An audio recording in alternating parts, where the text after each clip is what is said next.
આજે આપ જોઈ શકો છો ન્યૂ એરા સ્કૂલ ખાતે આજે વહીવટી તંત્ર દ્વારા સિનિયર ઓફિસર્સ દ્વારા બાળકોને ઉત્સાહવર્ધન કરવા માટે બાળકોના વાલીઓમાં એક મેસેજ આપવા માટે બાળક જે પણ અત્યારે આપણે એક્ઝામ આપવા માટે 10મા ધોરણના એક્ઝામ આપવા માટે જઈ રહ્યા છે આ તમામ બાળકોને ખૂબ જ સારી રીતે સ્કૂલના ટીચર્સ દ્વારા પણ આનું સ્વાગત કરીને આનો મોઢો મીઠો કરાવીને આને મોકલવામાં આવી રહ્યા છે. સાથે સાથે બધાનું ઉત્સાહવર્ધન પણ કરવામાં આવે છે. એક તણાવમુક્ત, એક ભયમુક્ત, એક સંકોચમુક્ત વાતાવરણમાં એક્ઝામ આપી શકે. આખા વર્ષ બાળકોએ ખૂબ સારી રીતે સ્ટડી કરી જ છે અને જ્યાં એક્ઝામમાં એકદમ તણાવમુક્ત માહોલમાં એક્ઝામ આપશો તો આનું રિઝલ્ટ સારું આવશે. તમામ વાલીઓએ અને ટીચર્સ અને બધા બાળકોને એક મેસેજ આપવા માંગે છે કે આ જીવનનું એક અંતિમ લક્ષ્ય નથી, આ એક પડાવ છે. આના કરતાં પણ મોટી ચુનૌતીઓ આવવાની છે. તો જીવનમાં કોઈ દિવસે ચુનૌતી જે આવવાની છે આનાથી કોઈ દિવસે ગભરાવાનું નથી. સાથે સાથે વાલીઓને પણ એશ્યોર કરવામાં આવે છે કે આજે એક્ઝામની પ્રક્રિયા છે આ ખૂબ જ પારદર્શક રીતે થાય.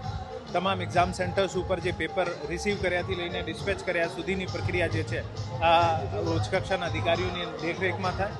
જિલ્લાના તમામ જે પણ નાનામાં નાના કોઈ સેન્સિટિવિટી જણાતી હતી ત્યાં તમામ સેન્ટર્સ ઉપર ક્લાસ 1 અને ક્લાસ 2 ઓફિસર્સની અપોઇન્ટમેન્ટ કરવામાં આવી છે અને આ ઓફિસર્સ સંપૂર્ણ એક્ઝામ પ્રક્રિયા દરમિયાન આનું મોનિટરિંગ કરશે. બાળકોને આપ જોઈ શકો છો ખૂબ જ ઉત્સાહ અને મને નથી લાગતું અત્યારે કોઈને સ્ટ્રેસ હશે કારણ કે માહોલ પણ એટલું સરસ કરી દીધું છે સ્કૂલને. હું સ્કૂલને પણ ખૂબ ધન્યવાદ આપું છું અને બાળકોના ઉજ્જવલ ભવિષ્ય માટે કામના રાખું છું. આમ જોઈએ તો પહેલા બધા નર્વસ જ હોય પણ આ આપણી જવાબદારી છે અને ખૂબ સારો ઇનિશિયેટિવ પણ છે સ્કૂલનો કે આ બાળકોને જે સ્ટ્રેસ ફ્રી માહોલથી બહાર કાઢવાના. કારણ કે માનવ મસ્તિષ્ક જે છે જ્યારે તણાવમુક્ત, ચિંતામુક્ત રહે ત્યારે ખૂબ સારો આઉટપુટ આપી શકે છે અને આ લોજિકથી બાળકોને આપણે અત્યારે થોડા હળવા કરીને મોકલીએ તો મને લાગે છે આનું રિઝલ્ટ સારું આવશે. સમયના સાથે આપણે ઘણી બધી વસ્તુઓને રાજ્ય સરકારે મેન્ટલ હેલ્થના સ્ટ્રેસ ફ્રી માહોલમાં એક્ઝામ કન્ડક્ટ કરવાના, બાળકોનું ઉત્સાહવર્ધન કરવા માટે ઘણા બધા ઇનિશિયેટિવ લીધા છે અને આ સમયના સાથે જરૂરી પણ છે. અમારા સમયના આ સમયમાં ઘણો ફરક આવી ગયો છે પણ અત્યારે બાળકો પણ વધારે આપણે કોન્ફિડન્ટ જોવા મળે છે અને તંત્ર અને સ્કૂલ પણ એટલી જ મહેનત કરે છે. હું તમામને આના ઉજ્જવલ ભવિષ્યની શુભકામનાઓ આપું છું. ધન્યવાદ. આસ્થા પારેખ. આજે લેંગ્વેજનું પેપર છે, ઇંગ્લિશ છે કે ગુજરાતી? ઇંગ્લિશ છે. તૈયારી કઈ પ્રકારની છે? ઈઝી લાગે છે કારણ કે સ્કૂલે સારી તૈયારી કરાવી છે.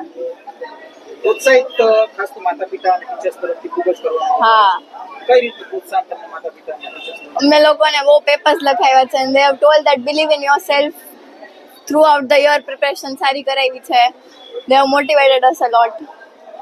ખાસ તો કયું પેપર તમને ટફ લાગે છે કે ખરેખર એમાં કઈ બાઉન્સ થશે? આ વખતે તો મેથ્સમાં કહેવાય ને બીકોઝ 9 ડેઝની હોલિડે છે એટલે મેથ્સમાં નક્કી નથી but still we are confident. અને શું લાગે છે કે ફ્યુચરમાં શું ગોલ કઈ રીતે નક્કી કરશો? રિઝલ્ટ ઉપરથી ગોલ નક્કી નથી થતા. It's like already done. Goal is શું છે goal? I want to become an engineer. Okay, તો સાયન્સ રાખશો? સાયન્સ રાખવું છે.